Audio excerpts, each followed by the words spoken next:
دادگاه شهر مسکو روز 16 ایول شهروند 22 ساله تاجیکستان احمد قوزیف را با جرم تجاوز، غارت و کشتار یک پیرزن نفقه‌خوار 75 ساله به 18 سال زندان نظامش سنگین محکوم کرد. دادستانی شهر مسکو در سامانه‌اش خبر داد که دادگاه قوزیف را بر اساس قسم دوم ماده 105 کشتار با مقصد پوشانیدن جنایت دیگر، قسم سیوم ماده 131 تجاوز که باعث رسانیدن آسیب وزنین به سلامتی جبری دیده شده است و قسم سیوم ماده 162 غارتگری گناهکار شناخت.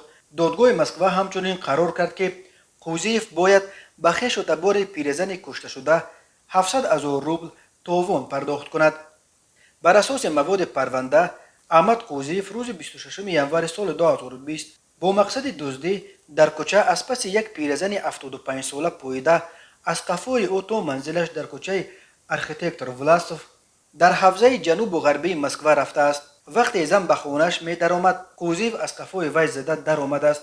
وقتی زن طلب کرده است که او خانه‌اش را ترک کند، قوزیف بر روی وی یک ضربه زده است که در نتیجه زن افتیده سرش ضربه خورده است. قوزیف سپس 41,000 روبل جبری دیده را تصرف کرده، بعد این به ناموس او تجاوز کرده به وی جراحات جسمانی رسانیده است. قوزیف در آخر با مقصد پوشانیدن ایز جنایتش زن نفقه‌خوار را بوغی کرده کشت و توسط تیریزه خانه او را ترک کرده است. گفته می شود در اطلاعیه دادستانی شهر مسکو نظر محکوم شده یا ادوکات او به حکم دادگاه مسکو دسترس نیست. نشریه امکا خبر داد که احمد قوزیف که در مسکو به حیث چیلونگر کار میکرد، آن روز 26 ژانویه سال 2020 در کوچه گریبالدی با یک رفیقش عرق می نوشید و شکایت میکرد که زنش فرزند سیم را به دنیا آورده است ولی معاشش را هیچ نمیدهند که به خانه پول فرستد.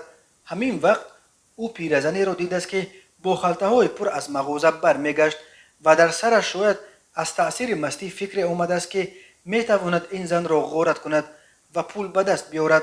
بنا به نقل امکا، قوزیف از قفای پیرزن تا در پدیزد خانهاش پاییده رفته است ولی فرصت از پس او در آمدن را نیافته است. به بخت بد پیرزن بعد چند لحظه یک ساکن دیگر آن درآمدگاه بیرون میبراید و قوزیف از در نیم گشوده داخل بنا شده بالا میدود و پیرزن را لحظه دریافت میکند که در خانهاش را در قبط سیوم بنا میکشد.